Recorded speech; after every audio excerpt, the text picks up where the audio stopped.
Hey guys, welcome back to Honey in the Rock. I'm Sophie, and this is Abby. Thanks for coming on.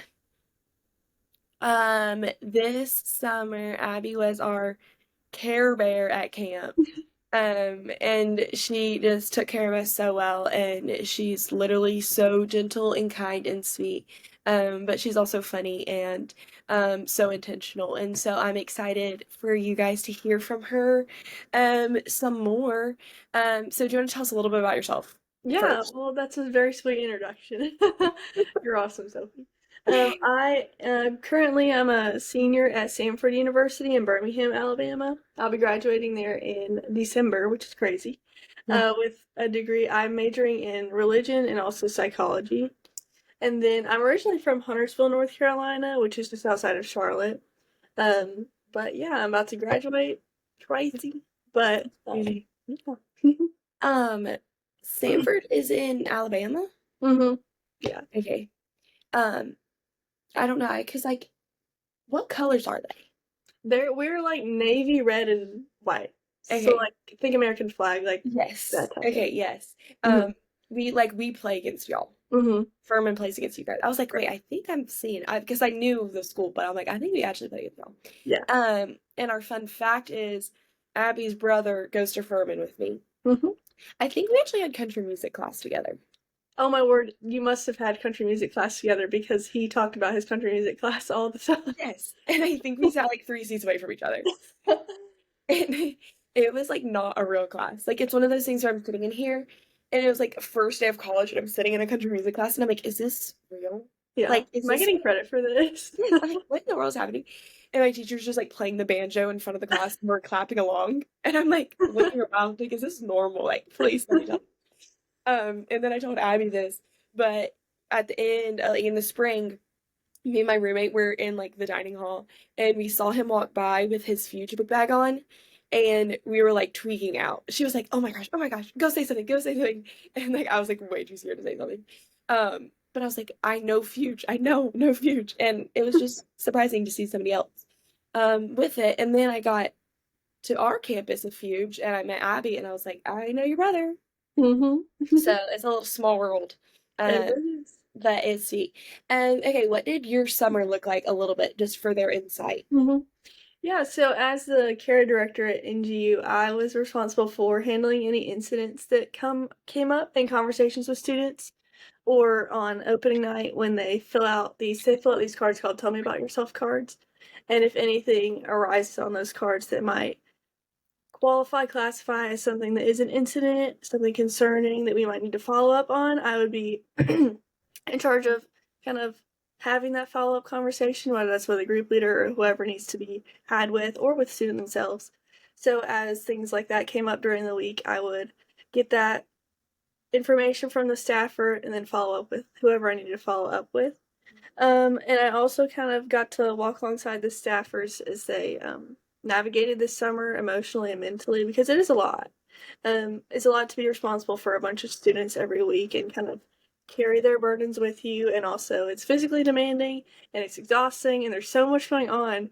So it was kind of fun and kind of really sweet to walk alongside staffers in that space as they navigated how to handle camp and how to handle it emotionally and mentally too. So yeah. Yeah, it was a really sweet outlet. And then like even just how I think conversations, even it like goes into real life for me now of like what does it look like to follow through with conversations? Mm-hmm. And like obviously it was more of like it had to be a logistical thing at camp of like, okay, we got to check on this situation again. But even now I'm like, how can I actually be intentional in following up with conversations when I have with somebody? Because I feel like we're so go, go, go that it's easy to like have a conversation with a friend and then move on and forget that ever happened or see something on Instagram that you're like, oh, maybe I should check on this person. And then you keep going and you just like totally miss it. And I feel like that's something like a camp thing that we had to do. But now it's like, oh, this is a real life thing. Like, what Yeah. does it look like for me to follow up Mm-hmm. with people um, and like be the hands and feet of Jesus in that way? Yeah, and you also have like that experience now of like sitting in the uncomfortable things. Yeah. And at camp, it's sort of like you only have 4 full days to have those conversations, to have those follow-up conversations. So it kind of does feel not pressured in a way, but like, let me be intentional about seeking out the opportunity to have that follow-up conversation. And I Mm, think that definitely impacted my perspective of like, I don't need to wait for the right opportunity to enter into these difficult spaces with somebody. I can just ask, because that's a good ministry touch point. Because if they're willing to say something to you about the darkness that they're facing at home or the darkness that they're facing inside or whatever that might be, they've right, invited you into that space and you don't right. have to wait for the right opportunity for it to come up again. You can Yes. just ask them. You can be present with them there and bring it back up because that's what good listening is, and that's what sitting with somebody in their darkness is. So, Gosh, that's so true. And actually so needed. And I think mm, I never really knew that. And then until I like had to experience that. And I'm like, oh, I tend to like run from like I want to run from the hard and run from the uncomfortable, probably as everyone does. But then like there was a really sweet thing about sitting in the uncomfortable and being like, this is uncomfortable. mm, And I'm just gonna sit here. Um, and like I think a huge thing I've always wanted to like solve people's problems and like, okay, a friend is going through this, or this person's going through this, or family members are going through this. I'm like, okay, well, I'll fix, I'll help. I want to like pull them out of it, or I want to feel it instead of them. I'm like, either mm, let me take on all of this and you be fine, or let's get you out of this. Let's find these things to fix it. And just learning like, what does it look like just to sit in it and listen? mhm, Um, and like sometimes that's what's needed in that way. And how the Lord like so graciously like does that by example of like how he just sits and listens. Um, and then it's like, oh, I like learned that was almost more important than giving 25 solutions. mm, And then now being like, what does this look like in real life? yeah. And what does this look like for me to like encourage like my younger girls that I mentor, like, okay, instead of doing this, this, and this for your friends, just listen. Mm, Um, and that's been really sweet to learn. yeah. And I feel like that went like hand in hand with your job, which is really Mhm, cool. Um, nice. So like since Abby was our like care director, we called her our care bear, mhm, and we had Malia had got her a present, and it was this like ginormous teddy bear. And I'm like neighbors with Malia at our house, and so we had this like teddy bear in our house, and it was like terrifying. And that morning, she's like cleaning it and getting it ready. And we were like so excited for you to come into the office and see that teddy bear on your desk. And I don't know why it was like literally the most exciting thing for us all summer was watching Malia take care of this bear to get it ready for you and clean this ginormous stuffed animal. And she like sewed the patch or she like hot mhm. pressed on a patch that said Care Bear. So we had like an iron going in the house and it was really entertaining for us. So That's awesome. And it's so big. It's like human size. It's I large. yes. Did you bring that home? Yes, I did. Okay. And it's in Landon's room because I don't Good. he's not here. So I was like, I Because I don't know where I'm supposed to put that. yeah. But that was our entertainment for a literal probably week and a half was the life of that bear. That sat in the middle of her room and every time we would walk by we'd be like it's the stuffed animal bear for Abby, don't worry. Okay, so you can dive into your testimony and you can start wherever. Yeah, awesome. Well, I grew up in a Christian home. My dad's a pastor. My granddad's a pastor too, so very churched family, which was a blessing in a lot of ways because I got to grow up, from the day I was born, pretty much in the church and being surrounded by a lot of people, my family, first of all, and also church members who poured into me and shared the gospel with me from a very young age, from the very beginning. And so I accepted Jesus when I was about 7 years old, 6, 7 years old. So I was very young. And that is a testament to the blessing of being surrounded by a church and being enveloped by a church and having parents who so faithfully poured into me from the beginning. But being so young and that being the beginning of my journey with Jesus doesn't mean that I, it's like at 8 years old, all right, let me open my Bible and start my quiet time Bible study. It was a journey after that. Um, so when I was in fourth grade, um, my family, we had been attending this one church for a very long time, and then some things went down at that church that led to us leaving that church for Mhm. a lot of different reasons. And it was a painful experience for my family. For I was pretty young, but I did experience the loss of that community, which was a large and very tight community um, of believers. And I did experience that loss at a young age. I lost a lot of friends through that, um, and just watched my parents struggle through that as well. Mhm. But the Lord and His faithfulness to our family, to my dad in a lot of ways. Um, I feel like within the next year or two, what started as like a small group of people who just wanted to come together and read scripture together and do Bible study together and hear my dad's story and things like that turned into, hey, let's meet every week on Wednesday nights. And then that turned into, what if we met on Sunday mornings? And then it became this church on its own. Um, and so that is just a testament to the Lord's faithfulness to provide even when um, the situations, the circumstances of the world, and the situations that you're in change or Right. hurt you or you lose them. He's still faithful to provide and to honor the ministry and the heart that you have. Yeah. Um, and then when I was in high school, I, went to few camps. Of course. And it's through a lot of those experiences of being poured into by staffers that I was able to start pursuing Jesus myself in a more intimate and personal way. I started making sure that I was doing my quiet time, reading my scripture, and praying more often and things like that. And then in late high school, and then when I got into college, and as you probably know, when you get to college, then it becomes on you, especially for me, where every Sunday we went to church because that's first of all where Dad worked, but Right. also because that was the family thing that we did. But when you get to college, it's your responsibility to go to church, to invest in a community, to invest in the church community you go to. And um, so I've been blessed by the church that I've attended in Birmingham and things like that. But it's been a journey, and it's been a good thing and a great thing and a hard thing, and all of the things. Yes. But the Lord has provided in so many different ways. Gosh, I think that's really sweet.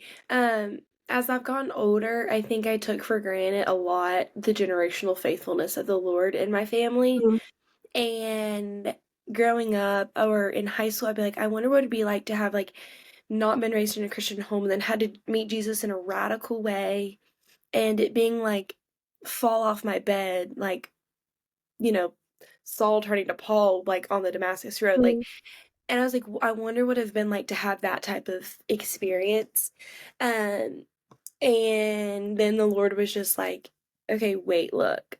And then I just like my eyes were just almost open to seeing the sweetness of the faithfulness of the Lord mm, in the generations of my family, and it has not been perfect, and we're all sinful broken people, and I have lots of lost family members still on like an entire side of the family.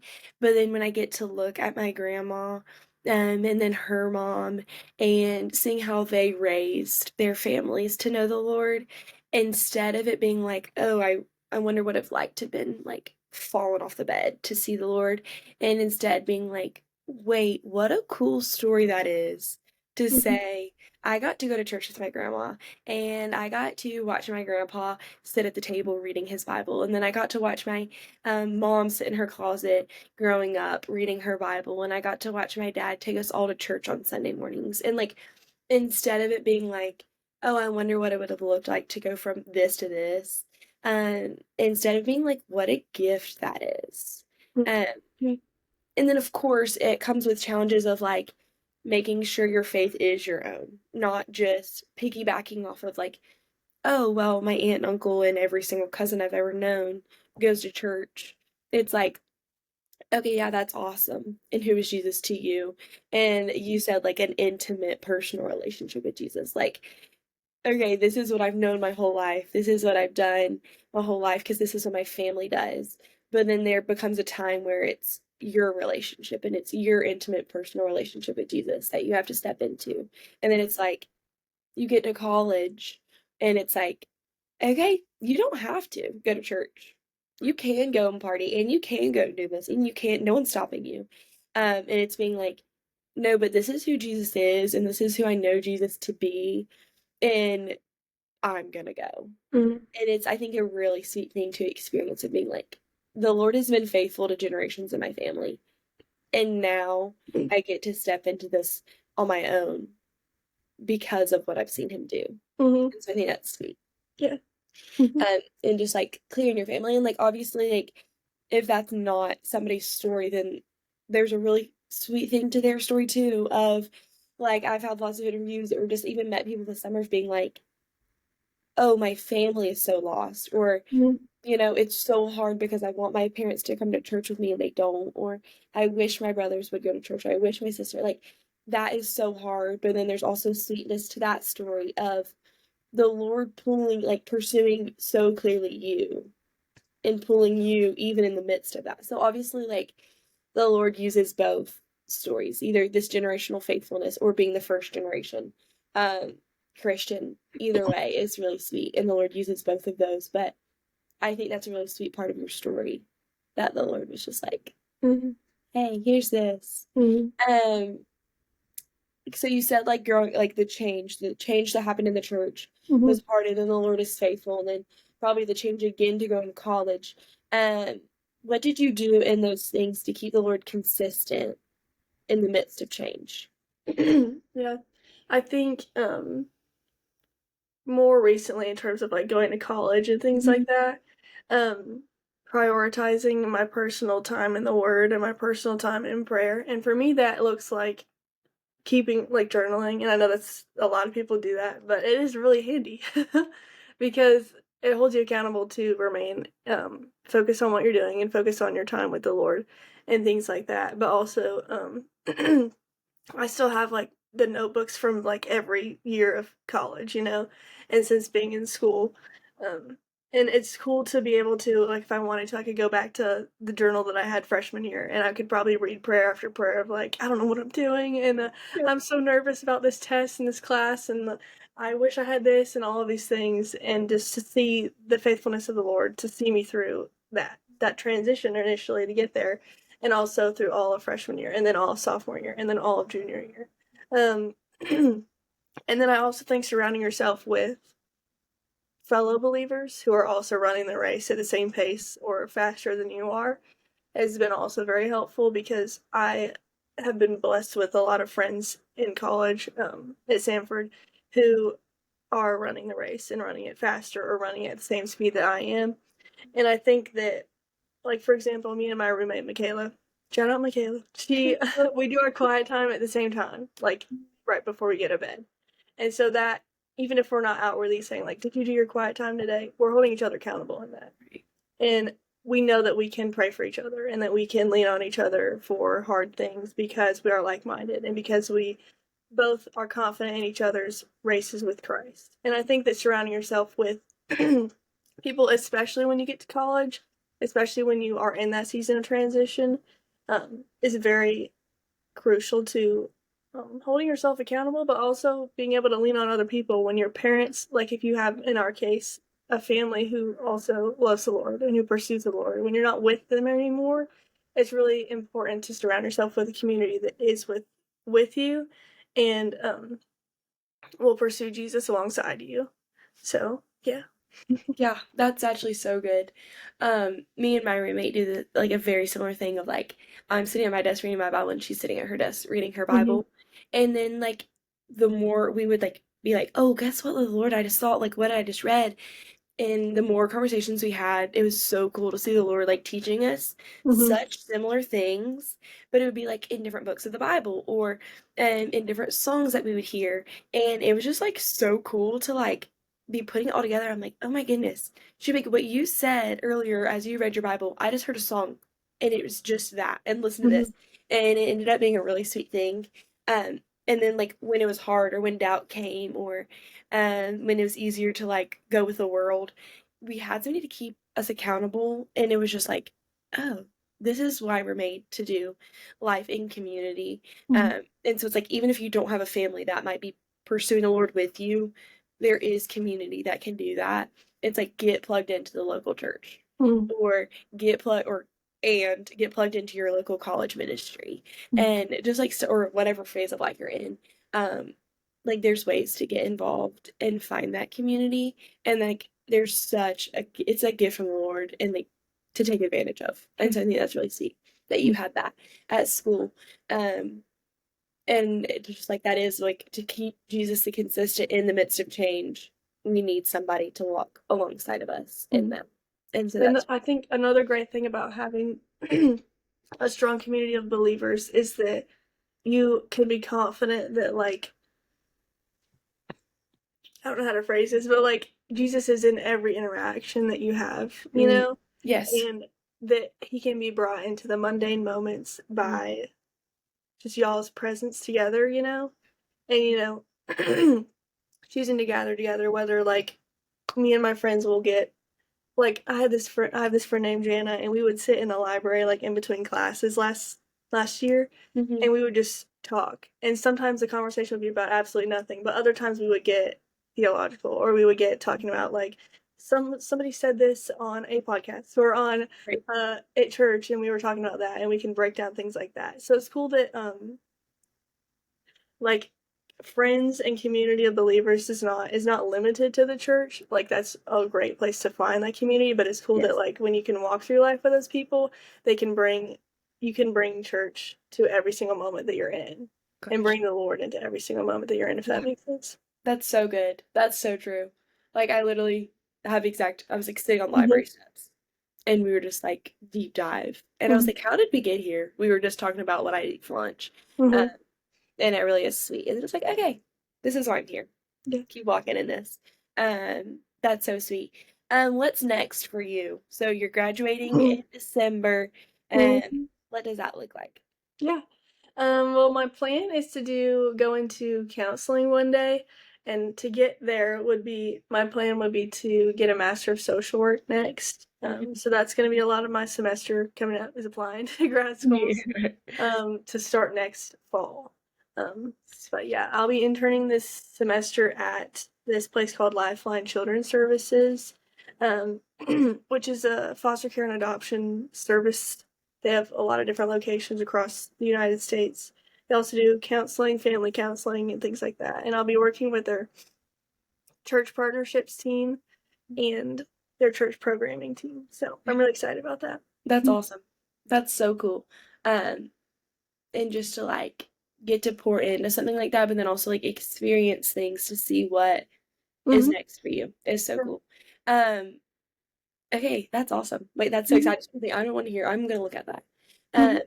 And when we like talk about being like, okay, well, we're pro-life, but then it's like, how can we actively help and love that community? And so that's a really sweet thing that you'll get to be involved in. That's awesome. Yeah. Well, thank you for coming on Yeah. and sharing your story of just the Lord's faithfulness in the good and the hard. Because we serve this like both and God of like he is both this and this. When seasons of life are both hard and good. And so I think that's really sweet.